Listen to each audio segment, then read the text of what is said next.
There are 4 different attachment styles: anxious, avoidant, fearful, and secure. Today, we are going to be discussing both anxious and avoidant attachment styles. More specifically, what their magnetic and often emotionally damaging relationship dynamic looks like when a romance sparks between them. The anxious person will desperately crave the tender, intimate moments with their avoidant partner, while they continue to build more walls between them. Because of their natural attraction toward each other, many people will end up in this relationship without even noticing. Before they know it, they might be spamming their partner's voicemail or muting their cell phone each time it rings. The attachment feels strong, which is why you remain together with each other, but everything else in the relationship feels fragile. If you want to learn more about the anxious-avoidant dynamic, then be sure to stick around until the end. Number 1 is our absolute favorite for discovering why you have wound up in this relationship. Number 8. The relationship will feel like a roller coaster, filled with emotional highs and lows. Unlike healthy couples who seem to steadily trail by each emotional milestone like they're sailing down a mellow river, when an anxious person and an avoidant person enter a relationship, it will be more similar to a whiplash-inducing emotional roller coaster. This is largely due to each person's opposite needs in regards to intimacy and closeness.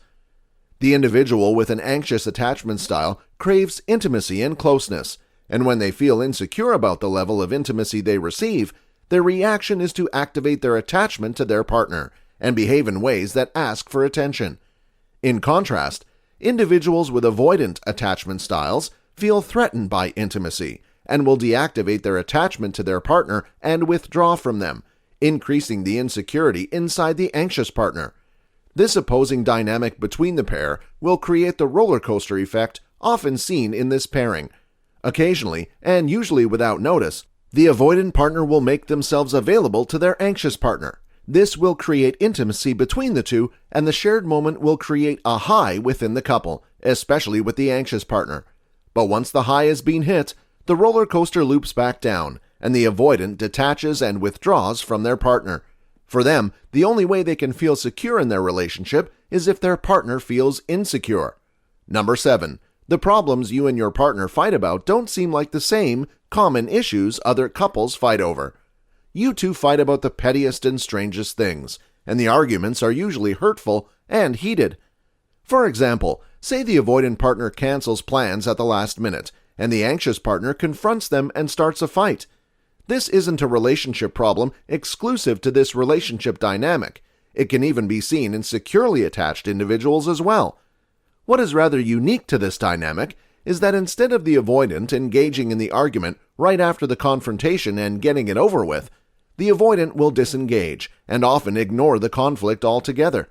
This will leave the anxious partner feeling more insecure and likely to act out, which will escalate the fight until the anxious person is upset about far more than just the cancel date. Number 6. If you're the one with the anxious attachment style, it might feel like your avoidant partner treats you worse the more attached to you they get. Sometimes it feels like you've finally breached a barrier with your avoidant partner. Maybe they shared a secret memory of their childhood with you, let you spend the night at their place, or maybe they accidentally showed a spontaneous glimmer of real appreciation for you. Something happened that let you know that the relationship advanced in some way, no matter how microscopic it was. You expect them to naturally progress in their attachment, but instead, they treat you worse than ever, leaving you feel confused and neglected, but unable to leave. Number 5. If you have an avoidant attachment style, you may view your anxious partner as needy, and as if they are trying to take over your life despite being attached to them. On the flip side, if you're the avoidant in the relationship, your anxious partner might drive you up the wall with all the attention they crave.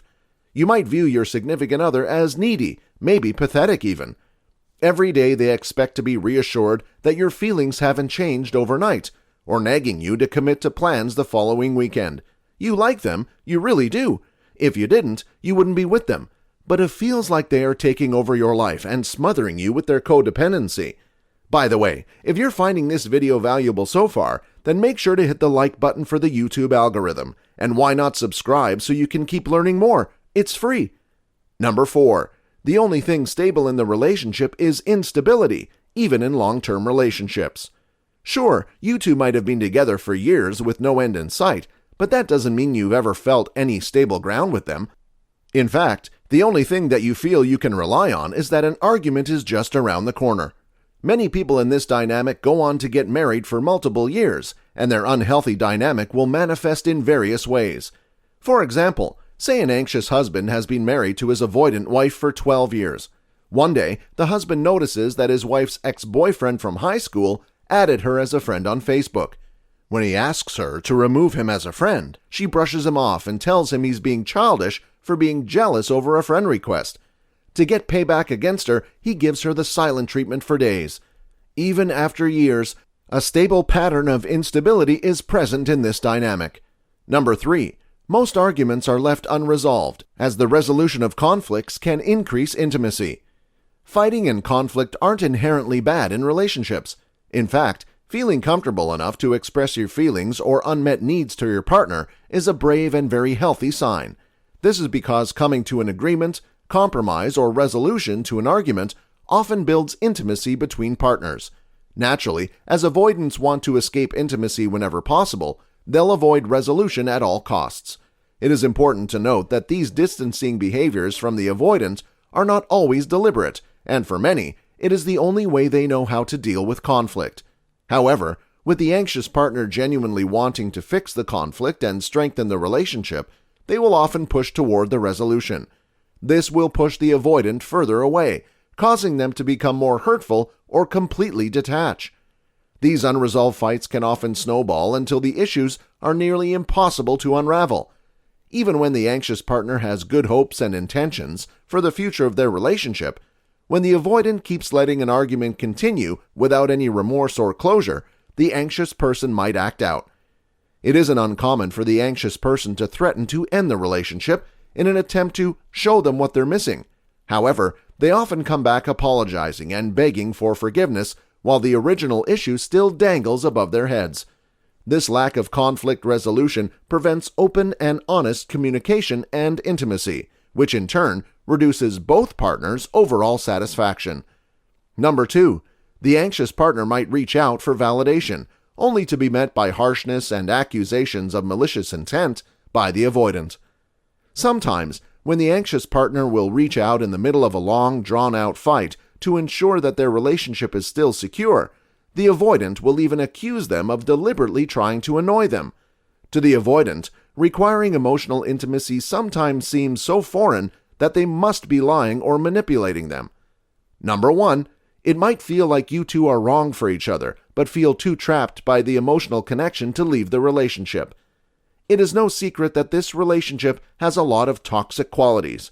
If you're the anxious partner, deep down you will know that it isn't healthy to stress and cry over someone who is supposed to love and care for you. You'll know that your friends aren't lying to you when they tell you it is abnormal to never spend the night with each other. You'll know you deserve a better life than losing sleep from crying all night because they ignored you all weekend.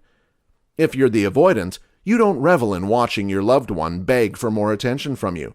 You don't like to have to reject your partner every time they ask to spend the night. You just need your personal space.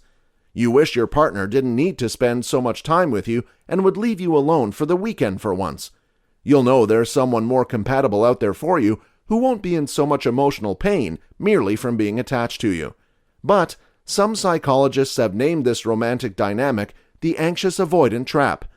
Even though the relationship causes distress in their lives, they feel a strong, magnetic, emotional connection with each other. It is important to note that we do not intend to romanticize this emotional connection. However, this list wouldn't be complete without mentioning the chemistry that keeps them together. In many ways, this couple can complement each other if they can work out their differences. Many assume that there is no hope for this turbulent couple, but with hard work from both partners, anyone can move toward a secure attachment style. And if you like this video, then check out these related videos to see more. And make sure to subscribe and leave a comment saying, "I subscribed," and we will personally reply to your comment.